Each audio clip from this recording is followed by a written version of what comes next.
ఇకపై మీకు ఇష్టమైన ఫేవరెట్ సీరియల్స్ యొక్క ఫుల్ ఎపిసోడ్స్ యూట్యూబ్లో అందుబాటులో ఉండవు. కేవలం సన్నెక్స్లో మాత్రమే ఫ్రీగా చూడొచ్చు. రిషి తరచుగా ఇంటికొస్తే ఏదైనా సమస్య రావచ్చు. నాది అదే భయం పార్వతి. రిషి దగ్గరికి వెళ్ళి నేను మాట్లాడినప్పుడు ఈ ఇంటికి తన వల్ల ఏ సమస్య రాదని రిషి నాతో చెప్పాడు. కానీ జరిగేది చూస్తే మరోలా కనిపిస్తోంది. ఈరోజు తన బర్త్డే అని రిషిని శ్రీని తీసుకొచ్చాడు. రేపు మరొక సాకుతో మళ్లీ రావచ్చు. ఇది ఎంతవరకు వెళ్తుందో ఏమో. మరో విధంగా ఆలోచిస్తే రిషి కావాలనే మన ఇంటెదురుగా ఉన్న ఇల్లు కొనుక్కున్నాడేమో అనిపిస్తోంది. సీనుకి గాయత్రి గురించి లేనిపోనివేమన్నా చెప్తాడేమోనని భయమేస్తోంది.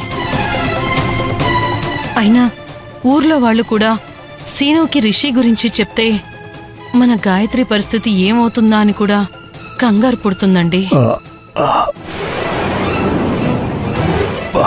గుండెల్లో ఏదో ఇబ్బందిగా ఉంది పార్వతి. ఏమైందండి? గాయత్రిని పిలోనా? వద్దు. ఏదైనా స్ట్రెస్ కలిగినప్పుడు ఇలాగే అనిపిస్తుంది. కంగారేం లేదులే, టాబ్లెట్లు వేసుకుంటాను.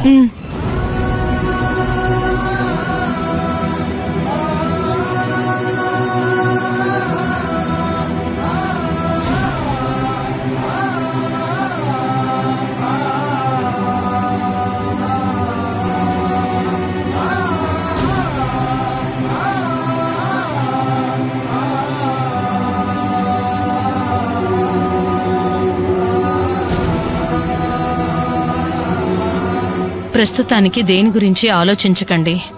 మరోసారి రిషి మన ఇంటికొస్తే ఆలోచించి ఏదో ఒక నిర్ణయం తీసుకుందాం. దేవుడు ఎన్నో సమస్యల నుంచి మనల్ని రక్షించాడు. దీనికి ఏదో ఒక దారి చూపించకపోవడం. మీరు ప్రశాంతంగా ఉండండి. అలా వాలి కళ్ళు మూసుకొని పడుకోండి. భగవంతుడా, నీదే భారం.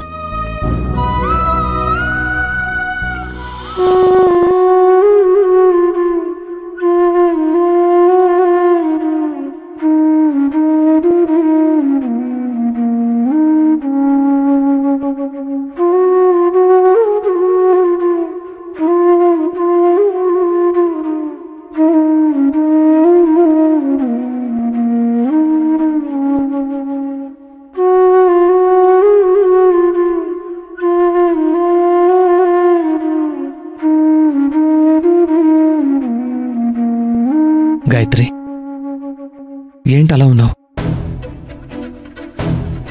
నేను నీకు చెప్పకుండా గెస్ట్ని తీసుకొచ్చానని కోపంగా ఉందా?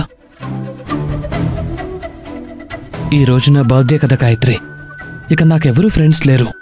ఈ మధ్యకాలంలో నా మనసుకు దగ్గరైన ఫ్రెండ్ అతనొక్కడే. అతను ఒంటరిగా ఉంటున్నాడు.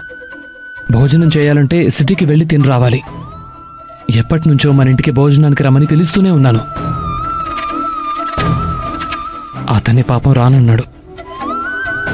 ఈరోజు కూడా నా బర్త్డే అని నేను బలవంతం చేస్తేనే తనొచ్చాడు. రిషి చాలా మంచోడు గాయత్రి. నువ్వు నేను ప్రేమించుకున్నావు.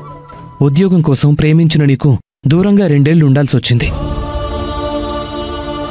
అంతగా ప్రేమించిన నీకు దూరంగా ఉండాలంటే నాకే చాలా కష్టంగా అనిపించింది. మరి ప్రేమించిన భార్యకు దూరంగా ఉండి రిషి కూడా అంతే బాధపడుతూ ఉంటాడు కదా. 2 ఏళ్లు నీకు దూరంగా ఉన్నా నిన్ను ఏదో రోజు కలుసుకుంటాననే నమ్మకం నాకుంది. కానీ నేను తట్టుకోలేకపోయాను. తనిప్పుడు ప్రేమించిన స్రవంతికి దూరంగా ఉంటున్నాడు. ఎప్పటికైనా ఆమెను కలుసుకుంటాననే నమ్మకం అతనికి కనిపించడం లేదు. మరి అలాంటప్పుడు అతను ఎంత బాధ అనుభవిస్తున్నాడో కదా.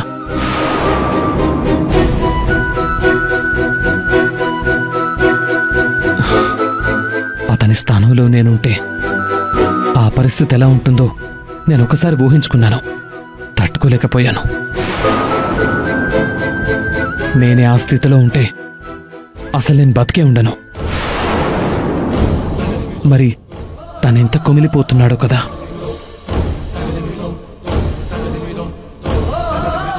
తనొకప్పుడు తన భార్య విషయంలో తప్పు చేసుండొచ్చు.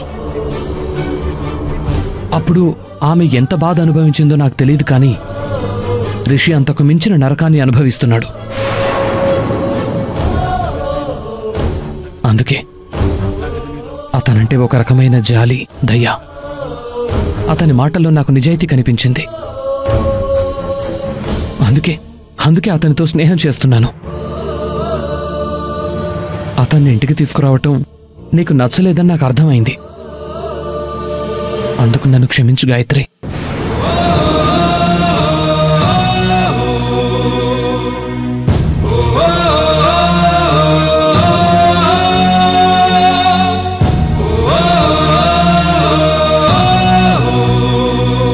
ఇంత మంచోడు వెంట్రా నువ్వు.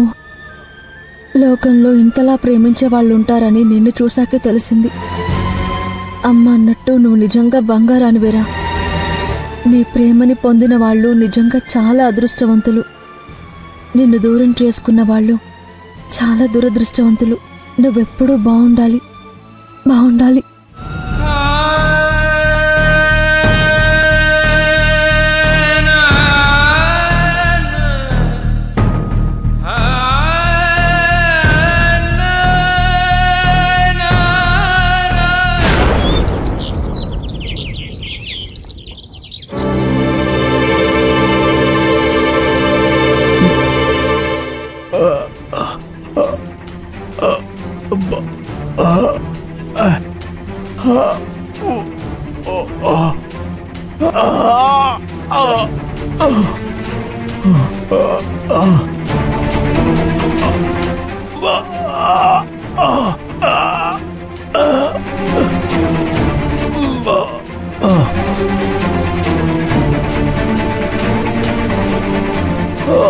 ఏమండి, కాఫీ తీసు.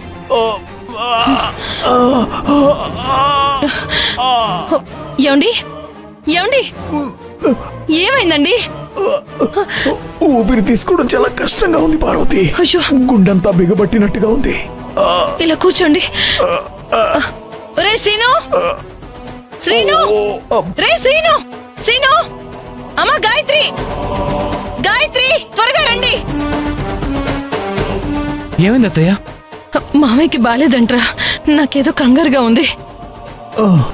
మావయ్య ఏమైంది? నువ్వేం కంగారు పడకు. కాస్త ఊపిరందడం కష్టంగా ఉందంతే. డాక్టర్ని తీసుకురా. అత్తయ్య, మావయ్యని జాగ్రత్తగా చూసుకుంటుండు. ఈలోగా నేను వెళ్ళి డాక్టర్ని తీసుకొస్తాను. ఏమండి, మీకేం కాదండి?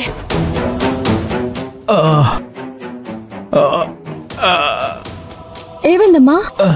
నాన్నకు ఊపిరాడక ఇబ్బంది పడుతున్నారమ్మా. నాన్న ఇప్పుడు ఎలా ఉంది నాన్న? ఊపిరి అందట్లేదమ్మా. నాన్న, అక్క, నాన్నకేమైంది? నాన్నకేమీ కాలేదు, నువ్వేడవకు. నాన్న, రాత్రి టాబ్లెట్స్ వేసుకున్నారా? మర్చిపోయానమ్మా. అయ్యో, ఎంత పని చేశారు. టాబ్లెట్ ఇస్తానుండండి అమ్మా.